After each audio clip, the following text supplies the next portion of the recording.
मेरा नाम है आर्यन और आप देख रहे हैं डार्क फाइल्स। आज की इस कहानी में आगे बढ़ने से पहले अगर आपने अभी तक हमारे चैनल को सब्सक्राइब नहीं किया है तो कर लें। तो चलिए बढ़ते हैं आज की इस कहानी की ओर।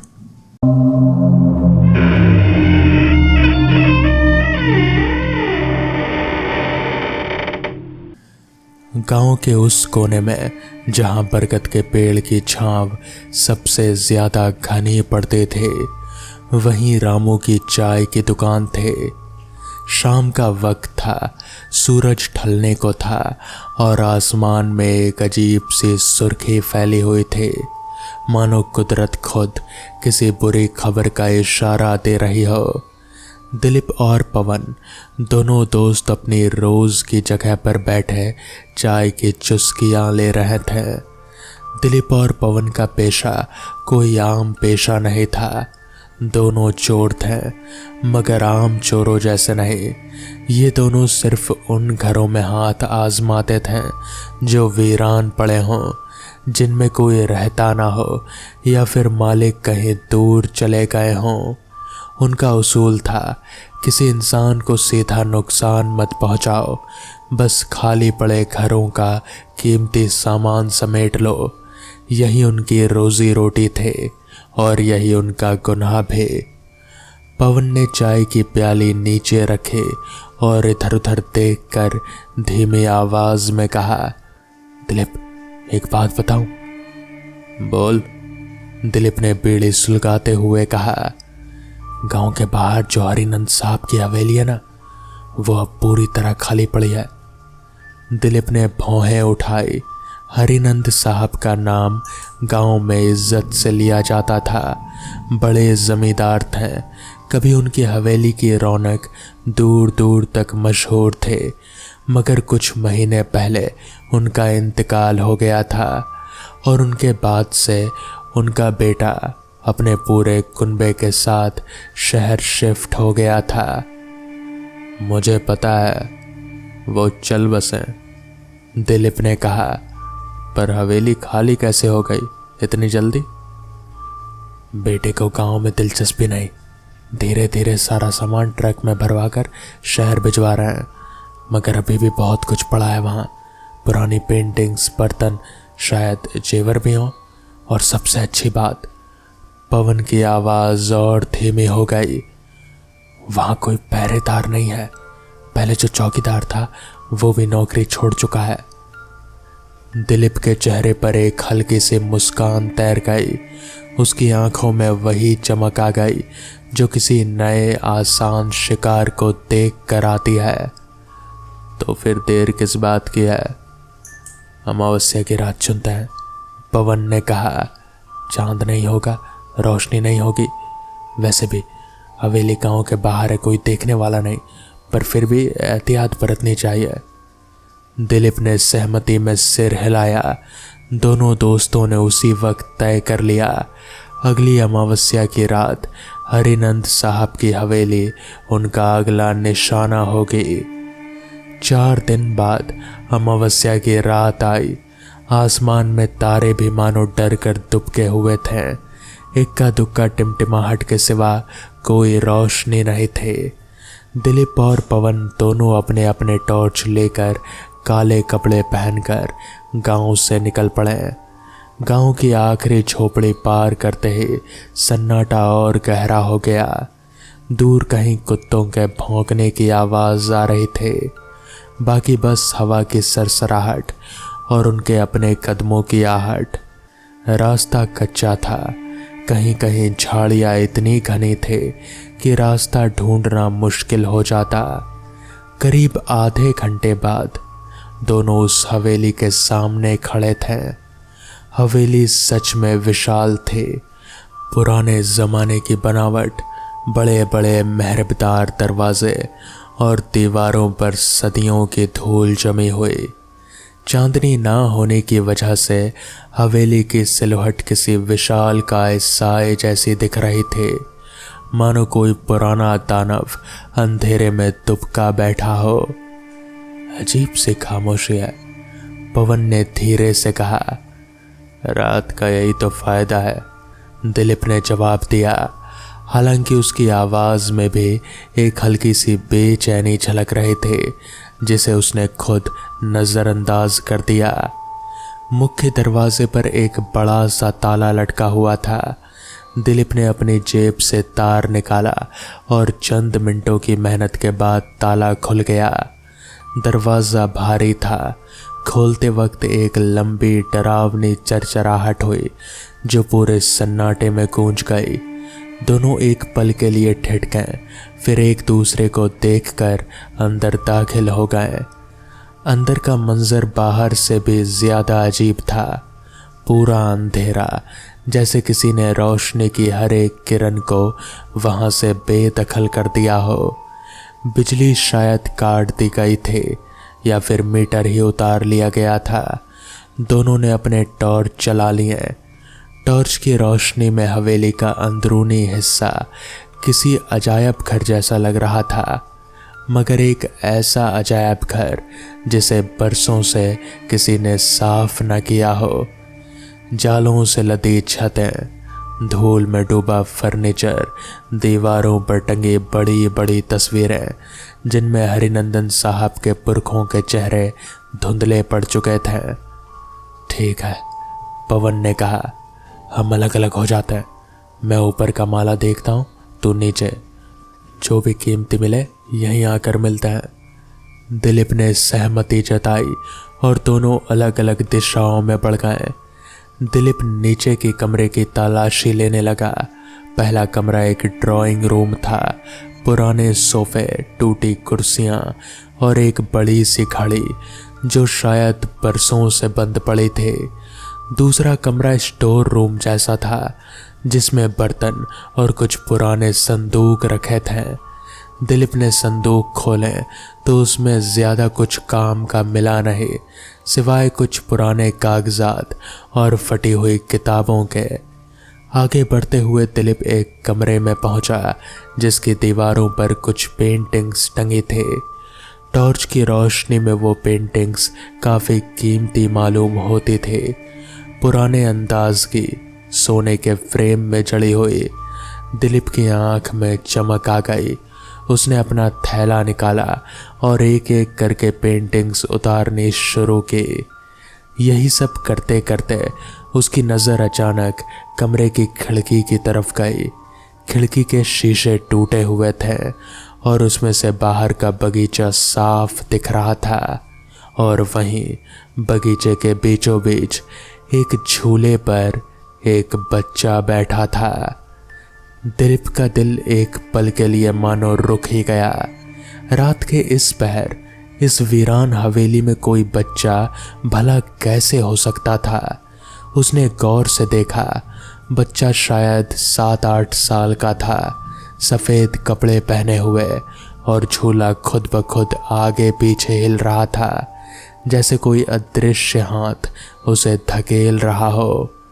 कोई हवा तक नहीं चल रहे थे, फिर भी झूला लगातार हिल रहा था, एक अजीब इत्मीनान भरी रफ्तार से। दिलीप की सांसें तेज हो गईं। उसने अपनी आंखें मली। यकीन नहीं हुआ कि जो देख रहा है वो सच है या धोखा। मगर बच्चा वहीं था, बिल्कुल खामोश, अपने पैर हवा में लटकाए झूलता हुआ। ये यहाँ अकेला क्यों बैठा इस वक्त? दिलीप के मन में सवाल उठा, मगर उसका चोर वाला दिमाग फौरन जाग गया। शायद कोई पड़ोसी का बच्चा भटक कर आ गया हो, या फिर हवेली में कोई चौकीदार का परिवार अब भी रहता हो जिसकी उसे और पवन को खबर ना हो। जो भी हो, ये उनके लिए खतरे की घंटी थे। अगर किसी ने उन्हें देख लिया तो पूरा मामला बिगड़ सकता था। दिलीप ने तुरंत फैसला किया, अभी यहाँ से निकलना ज़रूरी है। उसने अपना थैला उठाया और तेजी से सीढ़ियों की तरफ बढ़ा, पवन को खबर देने। सीढ़ियाँ चढ़ते हुए दिलीप की धड़कनें अब भी तेज थीं। ऊपर पहुँचते ही उसे पवन नजर आ गया। ठीक उसी जगह खड़ा था जहाँ दोनों ने मिलने का तय किया था, एक खुले गलियारे में, हाथ में टॉर्च लिए। पवन, दिलीप ने धीमी मगर बेचैन आवाज में कहा। नीचे बगीचे में एक बच्चा झूल रहा है, अकेला। हमें अभी यहां से निकलना होगा। पवन के चेहरे पर कोई खास हैरानी नहीं दिखे। उसने बस हल्के से सिर हिलाया, जैसे किसी बात पर सहमति जता रहा हो, और चुपचाप दिलीप के पीछे पीछे चलने लगा। दोनों तेजी से नीचे उतरे, मेन दरवाजे तक पहुंचे। दिलीप ने दरवाज़ा खोला और दोनों बाहर की ओर बढ़ने लगे। हवेली के बाहर की ठंडी हवा जैसे किसी राहत की तरह उनके चेहरों से टकराई, मगर अभी वो चंद कदम ही आगे बढ़े थे कि पीछे से हवेली की बालकनी की तरफ से एक आवाज़ गूंजी। दिलीप, रुक, कहाँ जा रहा है मुझे छोड़कर? ये आवाज़ किसी और की नहीं बल्कि पवन की थी। दिलीप का खून जम गया। उसने घबरा कर बगल में देखा। पवन अभी भी उसी के साथ, उसी के बराबर में चल रहा था। तो फिर बालकनी में किसकी आवाज़ आई? दिलीप ने डरते डरते पीछे मुड़कर देखा। हवेली की दूसरी मंजिल की बालकनी में अंधेरे के बीच एक धुंधली सी शक्ल खड़ी नजर आई, बिल्कुल पवन जैसी। वही कद, वही पहनावा, वही आवाज़। और उसके बराबर में जो पवन खड़ा था वो अब धीरे धीरे मुस्कुरा रहा था। एक ऐसी मुस्कुराहट जो इंसानी नहीं लग रही थी। दिलीप कुछ पल के लिए वहीं जम गया, समझ ही नहीं पाया कि ये क्या हो रहा है। उसकी नज़रें बार बार बालकनी और अपने बगल में खड़े पवन के बीच भटक रहे थे। तू पवन है ना? दिलीप ने कांपती आवाज में पूछा। बगल वाले पवन ने कोई जवाब नहीं दिया, बस उसकी मुस्कुराहट और गहरी होती गई और उसकी आंखें जो पहले सामान्य थी अब धीरे धीरे काली पड़ने लगीं, जैसे किसी ने उनमें स्याही घोल दी हो। दिलीप पीछे हटा। उसका दिल जोर जोर से धड़क रहा था, हाथ पैर कांप रहे थे। उसने फिर बालकनी की तरफ देखा। वो साया आहिस्ता आहिस्ता सीढ़ियों की ओर बढ़ रहा था, मानो नीचे आने की कोशिश कर रहा हो। तू कौन है? दिलीप ने बगल वाले पवन से चीखते हुए पूछा। इस बार जवाब आया, मगर आवाज पवन की नहीं थी, एक भारी गूंजती हुई, मानो कई आवाजें एक साथ बोल रही हों। मैं वही हूं जो तेरे साथ इस हवेली में आया, तेरा दोस्त, तेरा हमराज और अब तेरा आखिरी साथी भी। दिलीप के पैर कांपने लगे। उसे अब समझ आ गया, जो उसके साथ नीचे था, जो उसके साथ चलकर बाहर आया, वो पवन नहीं था। असली पवन तो शायद अंदर ही कहीं फंसा हुआ था, या फिर दिलीप के दिमाग में एक और डरावना ख्याल कौंधा कि असली पवन अब भी जिंदा है। उसने बिना कुछ सोचे समझे दौड़ लगा दी। पीछे मुड़कर देखने की हिम्मत नहीं हुई। हवेली के फाटक से बाहर कच्चे रास्ते पर झाड़ियों के बीच से होते हुए वो सिर्फ भागता रहा। उसके कानों में आवाज गूंजती रही, दिलीप रुक, मुझे छोड़कर मत जा। दिलीप किसी तरह हांफते कांपते गांव पहुंचा। उसके कपड़े फटे हुए थे, पैरों में झाड़ियों के कांटे चुभे हुए थे, मगर उसे इसका होश नहीं था। वो सीधे रामू की दुकान की ओर भागा, जहां रामू अब भी अपनी दुकान बंद करने की तैयारी में था। रामू भाई, दिलीप ने कांपती आवाज में कहा। पवन हवेली में। रामू ने हैरानी से दिलीप को देखा। कौन सी हवेली? किस पवन की बात कर रहा है तू? और तेरी हालत कैसी हुई? दिलीप को समझ नहीं आया क्या बताए। उसने बस इतना कहा कि हवेली में कुछ अजीब हुआ है और पवन अभी भी वहीं है। रामू और आसपास के 2-4 लोग जो जमा हो गए थे, उन्होंने मशालें और लाठियां ली और हवेली की तरफ कूच किया। दिलीप को साथ लेकर जब वो सब हवेली पहुंचे, सुबह की हल्की रोशनी फैलनी शुरू हो चुकी थी। हवेली का मेन दरवाज़ा अब भी खुला हुआ था, ठीक वैसे ही जैसे दिलीप छोड़ गया था। अंदर तलाशी ली गई, हर कमरा, हर गलियारा, यहाँ तक कि वो बगीचा भी जहाँ दिलीप ने बच्चों को झूलते देखा था, मगर पवन का कहीं नामो निशान नहीं मिला। आखिरकार ऊपर की मंजिल के एक पुराने बंद पड़े कमरे में, जिसका दरवाज़ा अंदर से बंद था, जब दरवाज़ा तोड़ा गया तो अंदर का मंजर देखकर सबके होश उड़ गए। पवन वहीं था, ज़मीन पर पड़ा बेसुध। उसकी आंखें खुली हुई थी, मगर उनमें कोई हरकत नहीं थी, जैसे किसी ने उसकी रूह ही खींच ली हो। उसका शरीर बिल्कुल ठंडा पड़ चुका था, मगर सांसें अब भी बहुत हल्की सी चल रही थी। गांव वालों ने पवन को उठाया और गांव के वैद्य के पास ले गए। कई दिनों तक पवन बेसुध पड़ा रहा, बुखार में तपता रहा, कभी कभी नींद में बड़बड़ाता, मुझे मत छोड़ो, मुझे मत छोड़ो, मगर होश में नहीं आता था। करीब 1 हफ्ते बाद पवन को कुछ होश आया, मगर वो पहले जैसा पवन नहीं रहा था। उसकी आंखों में एक खालीपन बस गया था। वो घंटों चुपचाप बैठा रहता, किसी अनदेखी चीज को घूरता रहता। दिलीप जब उससे मिलने गया तो पवन ने उसे पहचानने में देर लगाई। फिर धीरे धीरे टूटे फूटे लफ्ज़ों में उसने जो बताया, वो सुनकर दिलीप की रूह कांप गई। पवन ने बताया कि जब वो ऊपर की मंजिल पर सामान देख रहा था, तभी उसे एक कमरे से बच्चे की हंसने की आवाज़ आई थी।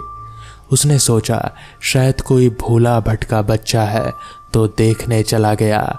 कमरे में दाखिल होते ही दरवाज़ा अपने आप बंद हो गया और उसके बाद मुझे कुछ याद नहीं। पवन ने कांपती आवाज़ में कहा, बस ऐसा लगा जैसे कोई मेरे अंदर घुस गया हो, मेरे जिस्म से मुझे ही बाहर ढकेल रहा हो। मैं चीखना चाहता था, भागना चाहता था, मगर मेरा जिस्म मेरा नहीं रहा। दिलीप को अब सब समझ आ गया। जो पवन उसके साथ हवेली से बाहर निकला था, जो उसके साथ बात कर रहा था, हंस रहा था, वो असली पवन नहीं था। वो कुछ और था, जिसने पवन की शक्ल ओढ़ ली थी ताकि दिलीप को हवेली से बाहर ले जा सके और शायद असली पवन को अंदर ही कैद कर सके। मगर सवाल ये था कि वो चीज़ आखिर थी क्या, और उस बच्चे का इस सबसे क्या ताल्लुक था। इस वाकये के बाद दिलीप की नींद उड़ गई थी। वो बार बार वही रात याद करता, वो बालकनी से आती आवाज़, वो बगीचे में झूलता बच्चा। आखिरकार उसने ठान लिया कि इस हवेली के पीछे की सच्चाई जाननी होगी। उसने गांव के सबसे बुजुर्ग आदमी चाचा जीवन लाल से बात की, जो हरिनंद साहब को पुरखों से जानते थे।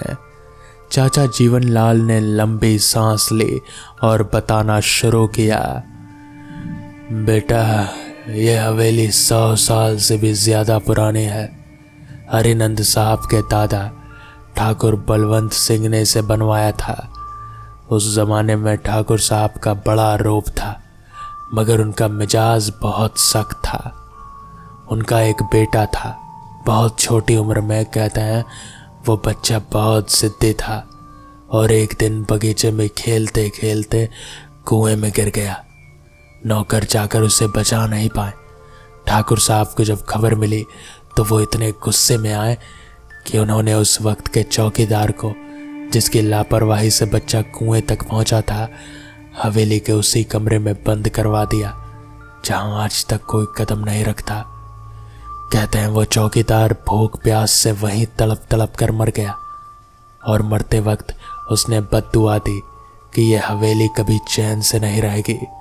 हर उस इंसान की रूह यहाँ कैद होगी जो लालच और इसकी दहलीज पार करेगा। उसके बाद से हवेली में अजीब अजीब बातें होने लगी। बच्चों के हंसने की आवाज़ें, झूले का खुद ब खुद हिलना, रात को परछाइयों का घूमना। ठाकुर साहब ने कई पंडित बुलवाए, हवन पूजा करवाई, मगर कुछ फर्क नहीं पड़ा। आखिरकार परिवार ने उस हिस्से को हमेशा के लिए बंद करवा दिया, वही कमरा जहां चौकीदार को कैद किया गया था। दिलीप का दिल बैठ गया, वही कमरा जहां पवन बेसुध मिला था। हरिनंद साहब की मौत के बाद चाचा जीवनलाल ने आगे कहा, उनके बेटे ने भी जल्दी से जल्दी हवेली छोड़ने में ही भलाई समझी। लोग कहते हैं कि हरिनंद साहब की मौत भी सामान्य नहीं थी। वो आखिरी कुछ महीनों में बार बार कहते थे कि उन्हें बगीचे में एक बच्चा नजर आता है, झूलता हुआ, जो उन्हें अपने पास बुलाता है। ये सुनकर दिलीप समझ गया कि वो बच्चा जो उसने झूले पर देखा था वो असली में कोई और नहीं बल्कि उसी मासूम के भटकते रूह थे जो 100 साल से उस हवेली में कैद थे। और वो साया जो पवन की शक्ल में उसके साथ चला, शायद उसी चौकीदार के रूह थे जो अब भी अपने साथ किसी और को ले जाना चाहते थे ताकि उसका अकेलापन कुछ कम हो सके। पवन कभी पूरी तरह ठीक नहीं हो पाया।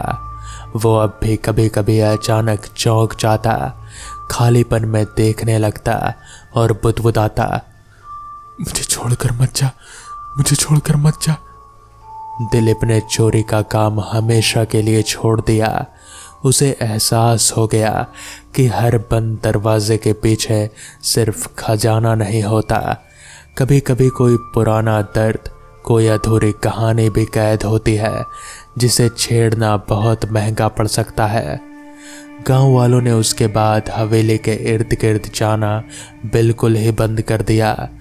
बच्चे आज भी शाम ढलते ही उस रास्ते से गुजरने से डरते हैं और बड़े बुजुर्ग आज भी अमावस्या की रात उस तरफ देखने से भी परहेज करते हैं, क्योंकि कहते हैं कि आज भी सही वक्त पर अगर गौर से देखा जाए तो हवेली के बगीचे में वो झूला अब भी हिलता नजर आता है, बिल्कुल अकेला, बिना किसी हवा के, बिना किसी हाथ के। और कभी कभी बहुत दूर से एक बच्चे की धीमी मासूम हंसी की आवाज़ भी सुनाई दे जाती है। तो दोस्तों, ये थी आज की पहली कहानी। कैसी लगी आपको ये कहानी मुझे कमेंट्स में ज़रूर बताएं। तो चलिए बढ़ते हैं आज की दूसरी कहानी की ओर। बारिश की वो रात, वो कच्ची सड़क, वो सुनसान रास्ता और अब सामने वो लोहे का गेट जिस पर लिखा था कब्रिस्तान। उमेश की आंखें उस शख्स पर टिकी थीं जो सलाखों के आर पार यूं निकल गया था जैसे वो सलाखें कभी थी ही नहीं। उसके हाथ पैर कांपने लगे, गला सूख गया, जुबान जैसे तालू से चिपक गई हो। भाई साहब, उमेश की आवाज कांप रही थी। उसने पीछे मुड़कर उस लड़के की तरफ देखा जो अब तक चुपचाप बैठा मुस्कुरा रहा था, मगर जैसे ही उमेश की नज़र उस पर पड़ी उसकी रूह कांप गई। वो लड़का जो अभी तक बिल्कुल आम इंसान जैसा लग रहा था, अब उसका चेहरा बदल चुका था। आंखें अंदर धसी हुई, होठ नीले और चेहरे पर मौत जैसी पीलाहट। डरो मत भाई, लड़के ने कहा। उसकी आवाज़ में अब कोई गर्माहट नहीं थी। मेरा दोस्त बस आ ही रहा है। उमेश का दिल जोर जोर से धड़क रहा था।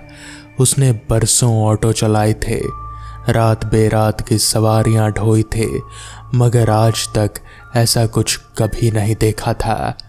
उसके हाथ ऑटो के हैंडल पर जम गए, मानो शरीर ने साथ देना बंद कर दिया हो। गेट के उस पार वो साया अब गेट के बिल्कुल करीब आ चुका था।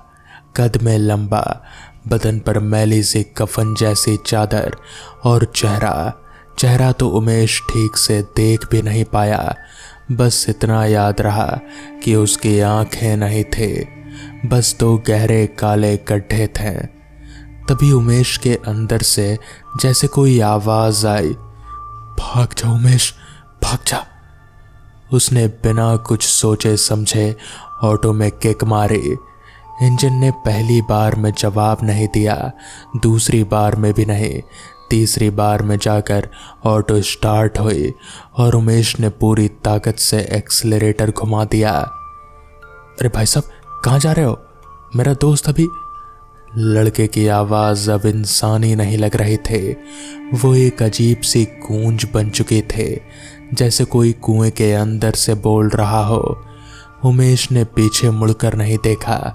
बारिश तेज हो चुके थे, कच्ची सड़क पर पानी भरा हुआ था, ऑटो के पहिए कीचड़ में फंस जा रहे थे। मगर उमेश ने हिम्मत नहीं हारी।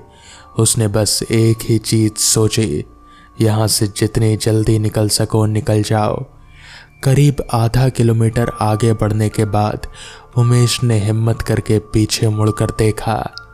ऑटो की सीट खाली थी, वो लड़का जा चुका था, या यूं कहें वो लड़का था ही नहीं। उमेश का शरीर पसीने से तरबतर हो गया। हालांकि बाहर बारिश की वजह से मौसम ठंडा था। उसने ऑटो नहीं रोकी, गांव की ओर भागता रहा। जैसे तैसे स्टेशन के पास अपने घर तक पहुंचा। घर पहुंचकर उसने दरवाज़ा ज़ोर से खटखटाया। उसकी बीवी सुनीता ने दरवाज़ा खोला तो उमेश को देखकर घबरा गई। क्या हुआ जी, इतनी रात को ऐसे भागे भागे आ रहे हो? चेहरा तो देखो कैसे उतरा हुआ है। उमेश कुछ बोल नहीं पाया। वो सीधा अंदर आया, दरवाज़ा बंद किया, कुंडी लगाई और ज़मीन पर बैठ गया। उसकी सांसें अब भी तेज चल रहे थे। पानी लाओ, उसने बस इतना कहा। सुनीता पानी लेकर आई। उमेश ने गटागट पूरा ग्लास पी लिया। उसके हाथ अभी भी कांप रहे थे। क्या हुआ जी, कोई सवारी परेशान कर रही थी क्या? सुनीता ने पूछा। उमेश ने गहरी सांस ली, फिर धीरे धीरे सारी बात बताई। कैसे स्टेशन के पास एक लड़का आया था, कैसे उसने मोहनगंज चलने को कहा था, कैसे बीच रास्ते में उसने अपने दोस्त को बिठाने के लिए ऑटो रुकवाई, और कैसे वो जगह कब्रिस्तान निकली, और कैसे एक साया गेट के आर पार से निकल आया था। सुनीता का चेहरा सुनते सुनते सफ़ेद पड़ गया। जी, आप जानते नहीं मोहनगंज के बारे में? क्या मतलब? वो गांव तो बरसों पहले उजड़ चुका है, वहां कोई नहीं रहता। कहते हैं वहां कोई महामारी फैली थी, बहुत लोग मरे थे, और जो बचे वो गांव छोड़कर चले गए। उस गांव के पास जो कब्रिस्तान है, उसके बारे में लोग कहते हैं कि वहां आज भी वो रूहें भटकती है जो अधूरी मौत में मरी थी। उमेश की रीढ़ की हड्डी में सिहरन दौड़ गई। मगर वो लड़का तो बिल्कुल जिंदा इंसान जैसा लग रहा था, बात भी कर रहा था, हंस भी रहा था। सुनीता ने डरते हुए कहा, जी, गांव में बड़े बूढ़े कहते हैं कि जो रूहें अधूरी रह जाती हैं वो कभी कभी इंसानी शक्ल में सामने आ जाती हैं, खासकर बरसात की रातों में जब सन्नाटा हो, कोई गवाह ना हो। कहते हैं वो अकेले इंसान को ढूंढती है और उसे अपने साथ लेने की कोशिश करती है। मगर मुझे तो कुछ नहीं हुआ, मैं तो भाग निकला। शुक्र मनाओ भगवान का। मगर जी, अब कभी रात को अकेले उस तरफ मत जाना, और जो भी सवारी रात को अजीब लगे उसे मत बिठाना। उस रात उमेश को नींद नहीं आई। वो पूरी रात करवटें बदलता रहा, आंखें बंद करता तो वही मंजर सामने आ जाता, वो साया जो गेट के आर पार निकल गया था। अगले दिन सुबह उमेश स्टेशन नहीं गया। उसने सोचा कुछ दिन आराम कर ले, दिमाग शांत हो जाए, फिर से काम पर लौटेगा। मगर तीसरे दिन घर का खर्चा चलाना भी ज़रूरी था, तो मजबूरी में उसे फिर से ऑटो लेकर स्टेशन जाना पड़ा। दिन का वक्त था, धूप निकली हुई थी, स्टेशन पर चहल पहल थे। उमेश ने सोचा दिन में तो डर की कोई बात नहीं। वो दिन भर सवारियां ढोता रहा। शाम होते होते उसका मन थोड़ा हल्का हो गया। उसने सोचा शायद वो रात का एक बुरा सपना था या फिर उसकी नज़र का धोखा। मगर जैसे ही शाम ढलने लगी और अंधेरा गहराने लगा, उमेश के मन में फिर से वही डर घर करने लगा। उसने तय किया कि आज जल्दी घर लौट जाएगा, रात होने से पहले। करीब 7 बजे स्टेशन पर भीड़ छटने लगी। उमेश ने सोचा बस एक आखिरी सवारी लेकर घर निकल जाएगा। तभी उसे एक बुजुर्ग औरत नजर आई जो हाथ में एक थैला लिए स्टेशन के गेट पर खड़ी थी। बेटा, गांव तक जाओगे? उस औरत ने पूछा। कौन सा गांव माँ जी? उमेश ने पूछा, दिल में हल्की सी घबराहट के साथ। रामपुर, औरत ने कहा। उमेश ने राहत की सांस ली। रामपुर तो बिल्कुल दूसरी दिशा में था, मोहनगंज के रास्ते से बिल्कुल अलग। चलिए माँ जी, बैठिए। रास्ते में औरत ने उमेश से कई बातें की, उसके बेटे के बारे में, उसके बहू के बारे में, गांव के हाल चाल के बारे में। उमेश का मन धीरे धीरे शांत हो गया। शायद वाकई वो सिर्फ एक डरावना इत्तेफाक था, उसने सोचा। औरत को उसके घर तक छोड़कर उमेश वापस लौटने लगा। रात के करीब 8 बज चुके थे। वो स्टेशन की तरफ ही जा रहा था कि अचानक उसे लगा जैसे किसी ने पीछे से आवाज दी हो। भाई साहब। उमेश का कलेजा मुंह को आ गया। उसने ऑटो नहीं रोकी, बस पीछे मुड़कर देखा। सड़क खाली थी, कोई नहीं था। उसने सोचा शायद वहम हुआ होगा, मगर उसका दिल जानता था यह वहम नहीं था। घर पहुंचकर उमेश ने सुनीता को यह बात नहीं बताई, ये सोचकर कि वो और डर जाएगी। मगर उस रात भी उसे ठीक से नींद नहीं आई। अगले कुछ दिन सब कुछ सामान्य रहा। उमेश स्टेशन जाता, सवारियां ढोता, शाम होते ही घर लौट आता। धीरे धीरे वो डर थोड़ा कम होने लगा। मगर उमेश ने एक बात का ख्याल रखना शुरू कर दिया। वो अब कभी भी मोहनगंज की तरफ जाने वाली किसी सवारी को नहीं बिठाता, चाहे कितने भी पैसे क्यों ना मिले। करीब 2 हफ्ते बाद फिर से एक बार बरसाती शाम आई। आसमान में काले बादल घिराए थे, हवा में एक अजीब सी सिहरन थी। उमेश ने सोचा आज जल्दी घर लौट जाएगा, मगर स्टेशन पर उस दिन कोई खास सवारी नहीं मिली और वक्त बीतता गया। करीब 9 बजे के आसपास, ठीक उसी वक्त जब पिछली बार वो घटना हुई थी, उमेश स्टेशन के सामने खड़ा था, अपनी आखिरी सवारी का इंतजार करते हुए। बारिश शुरू हो चुकी थी, हल्की हल्की बूंदें गिर रही थीं। तभी उसे फिर से वही एहसास हुआ जैसे कोई उसकी ओर आ रहा हो। उसने नज़र उठाई तो देखा वही लड़का, वही गोरा रंग, वही लंबा कद फिर से उसकी ऑटो के पास आकर खड़ा हो गया था। उमेश का खून जम गया। उसने फौरन ऑटो स्टार्ट करने की कोशिश की, मगर उसके हाथ इतने कांप रहे थे कि चाबी हाथ से छूट गई।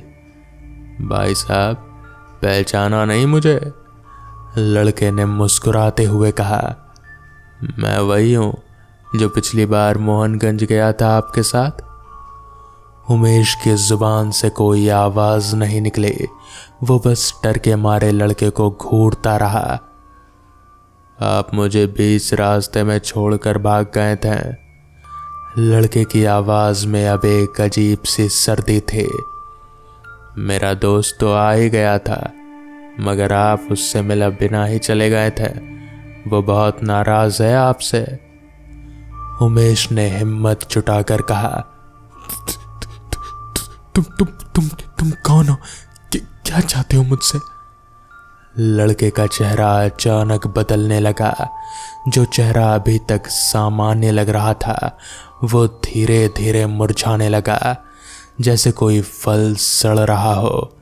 आंखें अंदर धंसने लगी, त्वचा पीली पड़ने लगी और होठों से एक अजीब सी बदबू आने लगी। मौत की बदबू, सड़न की बदबू। तुम्हें बस इतना करना है भाई, उस चीज ने कहा।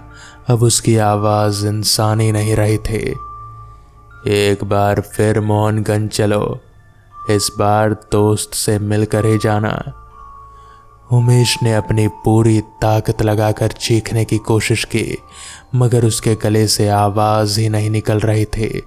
ऐसा लग रहा था जैसे किसी ने उसकी आवाज छीन ली हो। स्टेशन के आसपास जो थोड़े बहुत लोग थे वो भी अचानक कहीं गायब हो चुके थे, मानो पूरी दुनिया उस पल के लिए रुक गई हो। तभी उमेश के दिमाग में एक बात कौंधी। उसकी दादी अक्सर कहा करती थी कि अगर कभी कोई साया या बुरी आत्मा सामने आ जाए तो सबसे पहले भगवान का नाम लेना चाहिए, डरना नहीं चाहिए, क्योंकि डर ही उस ताकत को और मजबूत करता है। उमेश ने अपनी सारी हिम्मत जुटाई और कांपती आवाज में हनुमान चालीसा का पहला दोहा बोलना शुरू किया। श्री गुरु चरण सरोज रज निज मन मुकुर सुधार। जैसे ही ये शब्द उसके मुंह से निकले, उस साए का चेहरा जैसे तड़प उठा। वो पीछे हटने लगा। उसके शरीर से एक अजीब सी काली धुआं जैसी चीज निकलने लगी। तुम बच नहीं सकते, साए ने चीखते हुए कहा, मगर अब उसकी आवाज में डर साफ झलक रहा था। एक ना एक दिन तुम्हें आना ही होगा। उमेश दोहा दोहराता रहा और धीरे धीरे वो साया दूर होता गया। आखिरकार बारिश की बूंदों में घुलकर गायब हो गया। उमेश वहीं जमीन पर बैठ गया। उसका पूरा शरीर पसीने से भींगा हुआ था। कुछ देर बाद स्टेशन पर फिर से लोग नजर आने लगे, जैसे वो कुछ पल के लिए पहले वाला सन्नाटा वहां कभी था ही नहीं। उस रात उमेश किसी तरह घर पहुंचा। इस बार उसने सुनीता को सब कुछ बता दिया। सुनीता ने रोते हुए कहा, जी अब बस बहुत हो गया, कल ही हम पंडित जी के पास चलेंगे, ये मामला अब की जान का बात है। उमेश अगले दिन सुनीता के साथ गांव के पुराने पंडित रामेश्वर के पास गए। पंडित जी बुजुर्ग थे। गांव में सबसे ज्यादा तजुर्बा उन्हीं का माना जाता था। उमेश ने उन्हें पूरी बात बताई। पंडित जी ने ध्यान से सुना और फिर गंभीर आवाज में बोले, बेटा ये कोई मामूली साया नहीं है। मोहनगंज के कब्रिस्तान के बारे में मैंने भी बहुत कुछ सुना है। कहते हैं वहाँ एक लड़का दफन है जो बरसों पहले एक हादसे में मारा गया था, ठीक उसी उम्र में जिस उम्र का तुमने बताया, 18-19 साल का। उस लड़के की मौत बड़ी अजीब हालत में हुई थी। क्या हुआ था उसके साथ? उमेश ने पूछा। पंडित जी ने आंखें बंद करते हुए कहा, कहते हैं वो लड़का भी एक ऑटो में सवार था बरसात की रात में, ठीक उसी रास्ते पर जो मोहनगंज को जाता है। ऑटो कीचड़ में फंस गए थे और उस रात बिजली गिरने से लड़के की मौत हो गई थी। उसके परिवार वालों ने उसे उसी कब्रिस्तान में दफनाया, मगर कहते हैं उसकी रूह को चैन नहीं मिला क्योंकि उसकी मौत अधूरी थी। वो कभी अपने घर नहीं पहुंच पाया। उमेश का शरीर सिहर उठा। तो अब वो मुझसे क्या चाहता है? शायद वो चाहता है कि कोई उसे उसकी मंजिल तक पहुंचा दे जहां वो कभी पहुंच नहीं पाया, पंडित जी ने कहा। मगर यह भी हो सकता है कि वो सिर्फ किसी को अपने साथ उसी दुनिया में ले जाना चाहता हो जहां वो खुद फंसा हुआ है। सुनीता ने घबराते हुए पूछा, पंडित जी अब क्या करें हम? क्या कोई उपाय है? पंडित जी ने कुछ देर सोचा, फिर कहा, एक उपाय है मगर आसान नहीं। उमेश को उस रूह को शांति दिलानी होगी। इसके लिए उसे उस जगह जाना होगा जहाँ से ये सब शुरू हुआ था, और उस रूह की अधूरी इच्छा पूरी करनी होगी, यानी उसे एक तरह से उसकी मंजिल तक पहुंचाना होगा। साथ ही एक हवन और पिंडदान करना होगा ताकि उस रूह को मुक्ति मिल सके। उमेश के मन में डर तो था, मगर अब वो जान चुका था कि यह मसला यूं ही टलने वाला नहीं। अगर उसने कुछ नहीं किया तो यह साया उसका पीछा करता रहेगा और शायद अगली बार वो बच भी ना पाए। ठीक है पंडित जी, उमेश ने कहा, मैं तैयार हूँ, बताइए क्या करना है। पंडित जी ने कहा कि अगली अमावस्या की रात को ये विधि करनी होगी, क्योंकि उस रात रूहों का प्रभाव सबसे ज़्यादा होता है और उसी रात उन्हें मुक्ति देना सबसे आसान भी होता है। अमावस्या के अभी 4 दिन बाकी थे। इन 4 दिनों में उमेश ने ऑटो चलाना बंद कर दिया। घर पर रहकर पंडित जी के बताए मंत्रों का जाप करता रहा ताकि उसका मन और आत्मा मजबूत रहे। आखिरकार अमावस्या की रात आ गई। आसमान में घने काले बादल छाए हुए थे। चांद का कहीं नामो निशान नहीं था। पंडित जी, उमेश और गांव के 2 और लोग जो इस काम में मदद के लिए तैयार हुए थे, सब मिलकर मोहनगंज की तरफ रवाना हुए। रास्ता वैसे ही कच्चा और डरावना था जैसे उमेश ने पहले देखा था। इस बार बारिश नहीं हो रही थे, मगर हवा में एक अजीब सी नमी और सड़न की गंध फैली हुई थी। जैसे जैसे वो कब्रिस्तान के करीब पहुंचते गए, तापमान अचानक गिरने लगा, मानो किसी ने ठंडी हवा का दरवाज़ा खोल दिया हो। लोहे का वही गेट सामने आया। इस बार पंडित जी ने आगे बढ़कर गेट खोला। अंदर कब्रिस्तान में सन्नाटा पसरा हुआ था। बस दूर कहीं उल्लू की आवाज आ रही थी। पंडित जी ने पूछा, बेटा वो कब्र कहाँ है जिसके पास वो साया था? उमेश ने डरते डरते इशारा किया, उधर गेट के ठीक अंदर बाईं तरफ। सब लोग उस ओर बढ़े। एक पुरानी टूटी फूटी कब्र नजर आई जिस पर काई जमे हुए थे और नाम भी लगभग मिट चुका था। पंडित जी ने ध्यान से देखा तो पत्थर पर हल्के से अक्षर उभरे, रोहित, उम्र 19 साल। पंडित जी ने वही हवन कुंड तैयार करवाया। मंत्रोच्चार शुरू हुआ और जैसे ही मंत्रों की आवाज़ गूंजने लगी, हवा और तेज हो गई। पेड़ों की टहनियाँ जोर से हिलने लगी, मानो कोई अदृश्य ताकत गुस्से में हो। तभी अचानक वही साया प्रकट हुआ, इस बार पूरी तरह अपने असली रूप में। कमज़ोर सड़ा हुआ शरीर, आँखों की जगह गहरे काले गड्ढे और शरीर से निकलता काला धुआं। तुम मुझे शांति नहीं दे सकते, साए ने चीखते हुए कहा। मुझे तो बस मेरी मंजिल चाहिए, मुझे घर जाना है, पंडित जी ने शांत स्वर में कहा। बेटा रोहित, तुम्हारा घर अब इस दुनिया में नहीं, तुम्हारा सफ़र अधूरा रह गया था, मगर अब वक्त आ गया है कि तुम आगे बढ़ो। हम तुम्हें तुम्हारी मंजिल तक पहुंचाने का रास्ता दिखा रहे हैं, मगर वो रास्ता इस दुनिया में नहीं, उस दुनिया का है। उमेश ने हिम्मत करके आगे कदम बढ़ाया। उसने जैसे ही हाथ में पकड़ा हुआ एक छोटा मिट्टी का दिया कब्र के पास रखा, ठीक वैसे ही जैसे पंडित जी ने सिखाया था। रोहित भाई, उमेश ने कांपती आवाज में कहा, मैं तुम्हें घर तक नहीं पहुंचा सकता, मगर मैं तुम्हारे लिए इतना ज़रूर कर सकता हूं कि तुम्हारी आत्मा यहाँ से मुक्ति मिल जाए। माफ़ कर दो अगर उस रात मैंने कुछ गलत किया हो। साए का चेहरा एक पल के लिए बदला। उसकी आंखों में जो अभी तक सिर्फ काले गड्ढे थे, एक हल्की सी नमी नजर आई, मानो कोई इंसानी एहसास अभी भी बाकी हो। पंडित जी ने मंत्रों की रफ्तार बढ़ा दी। हवन कुंड की आग अचानक ऊंची उठी, फिर धीरे धीरे शांत होने लगी, हवा में धीरे धीरे थमने लगी। मुझे बस इतना चाहिए था कि कोई मुझे याद रखे, साय की आवाज बहुत धीमी और उदास हो चुकी थी। मेरे मरने के बाद कोई मुझसे मिलने नहीं आया। मेरे माँ बाप भी गांव छोड़कर चले गए। मैं यहाँ अकेला रह गया बरसों से। सुनीता जो थोड़ी दूर पर खड़े थे, उसकी आंखों में आंसू आ गए। बेटा, उसने कहा, अब तुम अकेले नहीं हो, हम तुम्हें याद रखेंगे।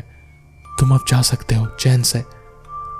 आखिरी मंत्र के साथ हवन कुंड से एक तेज रोशनी निकली और वो साया धीरे धीरे उस रोशनी में धुंधलाने लगा। उसके चेहरे पर अब कोई डर या गुस्सा नहीं था, बल्कि एक अजीब सी शांति थी। कुछ ही पलों में वो साया पूरी तरह गायब हो गया और उसके साथ ही वो अजीब सी सर्दी, वो सड़न की गंध, सब कुछ खत्म हो गया। हवा फिर से सामान्य हो गई। आसमान में बादल छटने लगे और दूर कहीं तारे झिलमिलाने लगे। पंडित जी ने राहत की सांस लेते हुए कहा, काम हो गया। अब वो रूह मुक्त हो चुकी है, उसे शांति मिल गई। उमेश की आंखों में अभी भी आंसू आ गए, मगर ये आंसू डर के नहीं, राहत के थे। इतने दिनों का डर, इतनी रातों की बेचैनी सब एक पल में जैसे उतर गई। सब लोग वापस आ गए। उस रात के बाद उमेश ने फिर कभी किसी अजीब सवारी का सामना नहीं किया। जिंदगी धीरे धीरे सामान्य हो गई। तो दोस्तों, ये थी आज की कहानियाँ। कैसी लगी आपको ये कहानियाँ मुझे कमेंट्स में ज़रूर बताएं। तो मैं आपका दोस्त आर्यन जल्द ही मिलूँगा आपसे ऐसी ही किसी नई कहानी के साथ। तब तक के लिए अपना ख्याल रखें और देखते रहें डार्क फाइल्स।